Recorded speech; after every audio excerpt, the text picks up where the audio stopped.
You try accessing this site on your laptop and it says it can't be reached. In today's video, I will show you 3 simple steps or 3 simple ways you can follow to fix this problem on your laptop computer. First, come to this place, right in control panel. Click on control panel here. Now go to network and internet. Click on it. Now here click on network and sharing center. Once you click on it, come to this place, your connected internet, either your Wi-Fi, your hotspots, then click on it. Once you click on it, come to this one that says property. Click on it.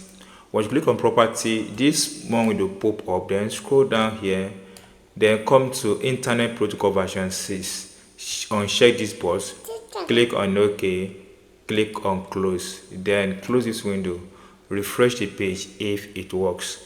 And if it doesn't work, then let's try the second process or second method.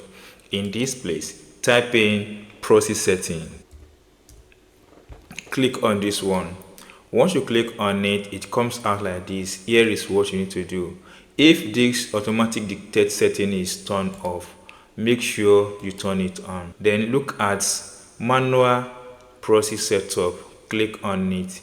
In case you've manually set up a proxy on your computer and it brings user on here, then click on setup. Then come back to this place, turn it to be off. Once you've done that, make sure you click on save. Then retry and see if it solves this problem. And if it does not solve this problem, then let's do the third process, which can help you to fix this problem. Come to the network section here, right click on it, click on network and internet settings. It brings you to this interface. This might be a bit different from what you use. So scroll down to the advanced settings, click on it. Under advanced settings, scroll down again until you see this one that says network reset option. Click on it. Once you click on it, it comes out like this. Then you need to reset your network. Click on reset now. Follow the on-screen process. Then once you're done with it, then close it. This will help you fix any issue that preventing your computer to access the internet. So that's all, guys. Let me know if you're able to do this and it works for you in the comment section. Don't forget, you need to like, share and follow for more important updates like this.